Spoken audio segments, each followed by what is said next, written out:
All right, let's go deep in terms of structure and function.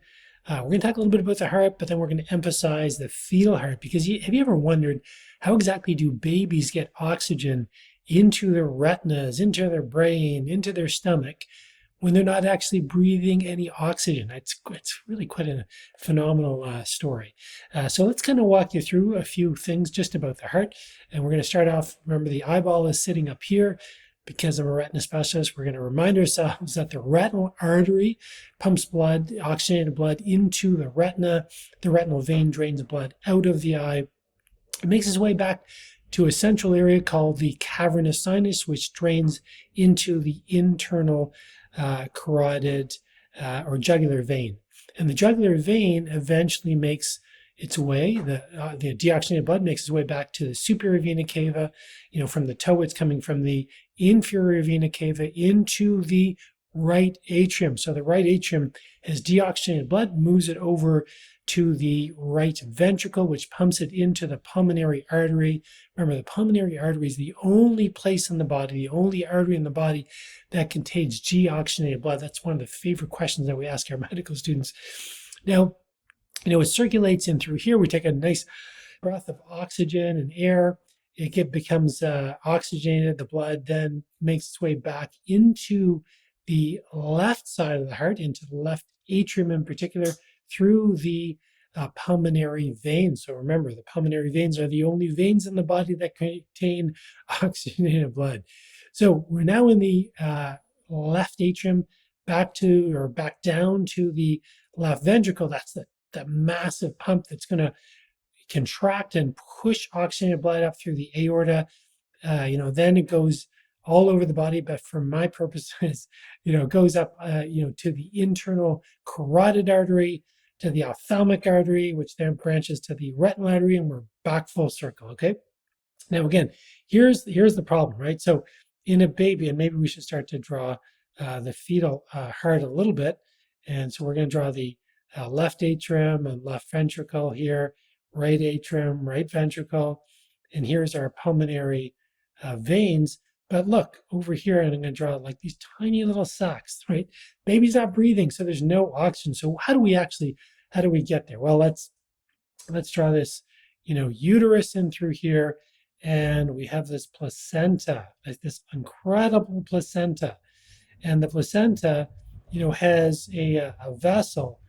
It too is it's a vein because it's bringing blood, and we're going to draw like a very happy baby in through here. And now I'm going to show you.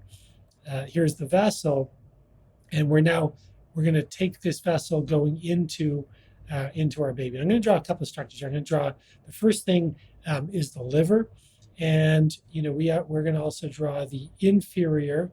We should be going here to the. This should be going right into the the right atrium, and then superiorly we also have the superior vena cava. So this is the inferior vena cava, and this is the superior vena cava. All right. Now, the thing is, and we're going to draw our oxygenated blood is red, right? Because it contains all that rich oxygen. And the first adaptation of the fetal heart, right? So we're looking at the fetal heart. First adaptation is kind of like a bypassing. We're bypassing the hepatic system, right? The portal system. So usually, this would drain into the liver, but we're super smart. Babies are super smart, right? This is the first adaptation. They've got like a highway bypassing the liver and the portal circulation altogether. And so what this is called is the ductus, maybe I'll write it over here, ductus venosus. So that's the first anatomical, alteration that allows the fetal heart to get oxygenated blood. So now this is coming right in from the placenta, super oxygen rich, and it's going right into, it goes in the inferior vena cava, which drains into the right atrium. So that's the very, very first thing. Now, let's also draw a couple of other structures in through here. So we're going to draw the pulmonary artery, right? So the pulmonary artery comes from that right ventricle. Now, the interesting thing is, usually we've got a wall, right? We've got a wall that separates, and we're going to Maybe let's just go through white through here, just erase that. And we're going to draw, well, you can see the wall here. Maybe I'll go over here to the adult heart. We have, a septum. A septum separates the right atria from the left atria, right? So there's no, when blood makes its way into that right atrium, it can't go anywhere in the adult heart, but down to the right ventricle. Okay, now here's what's different in the baby's heart. We actually have an opening between the right atria and the left atria. And so we call that a foramen ovale. And so, and sometimes when the baby is born, this area remains open. We call that a patent foramen ovale. So we'll talk about that in a second. So that's really, let's try number 2. That's the second adaptation, because we said the ductus venosus was the first. Now the last one, and maybe we'll just again erase this, the foramen ovale just for a quick second, and maybe we'll just draw it over here. The third adaptation is there's a connection between the pulmonary artery and the aorta. Okay, so why is that important? Well, let's go back to the flow here, because we've got oxygenated blood that's coming in through the ductus venosus, makes its way to the right atria. It can move directly, through that patent foramen ovale, move directly to the left heart. And so let's just pretend we're a red blood cell here. We're now over to the other side of the heart, the left atria, left ventricle, boom, out the aorta. Okay, so now we're getting oxygenated blood right that way. But the second way is, let's say, and we should probably just finish my little chicken scratch drawing here. So now let's say that's moved into the right ventricle. Well, boom, it goes out to the pulmonary artery. But because remember, we just said there was an open area. Let's open this area here. That's going, or we did it over on this side here. This is moving blood from the pulmonary artery to the aorta, and boom, that's the third modification, right? So the third modification is that we call it the ductus arteriosus, right? So the ductus arteriosus connects, the third conduit where we're moving oxygenated blood, from virtually the right side of the heart directly into the left side of the heart, which allows us to get oxygenated blood. So now what happens when baby is born? So baby comes down through the birth canal. Baby, where everyone's excited. They've got the camcorders, they've got their iPhones. Baby takes a deep breath of air. So the lungs are super inflated now. And what happens, all of a sudden, there's way more, because when there's no oxygen, the pulmonary vascular resistance is very high, right? So there's no flow going through either the pulmonary, either through the pulmonary artery or pulmonary veins. But now when the baby takes a huge breath, all of a sudden there's circulation happening in there, because the resistance, those arteries and veins become much bigger, and the resistance falls.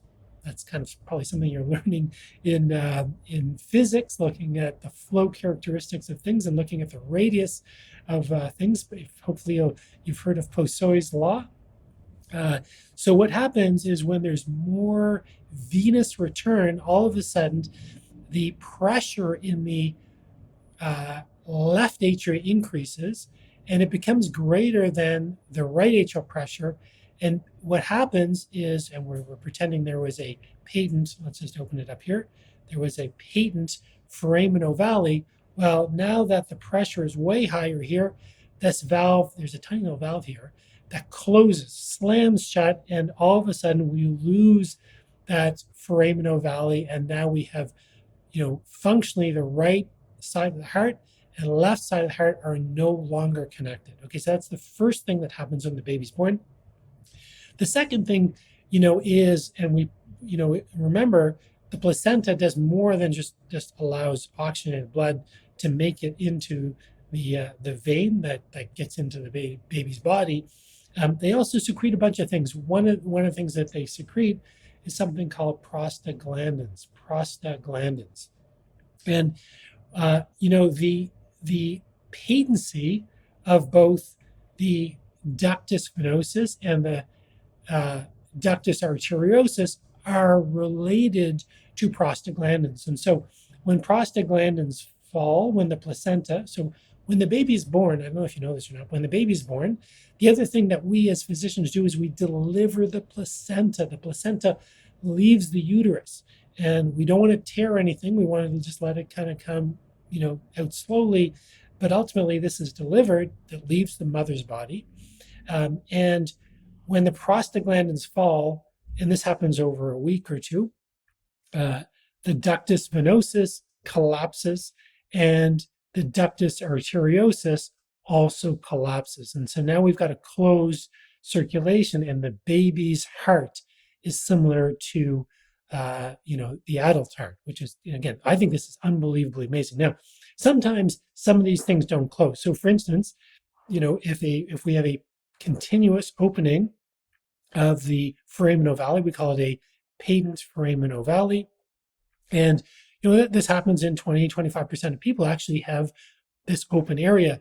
And that is a risk factor for a stroke. So patients, can present later in life with paralysis, with, numbness or tingling or slurred speech, or depending on where, the blood flow becomes a problem. So just in terms of structure and function, I hope you have a better understanding now how the heart functions and allows us to get perfusion to the rest of our body. But the fetal heart is just a phenomenal way in how we have an alteration structure, and that allows the baby to function and develop and get oxygen to all their, rapidly growing tissues over the 9 months that they're in the uterus and developing as a fetus.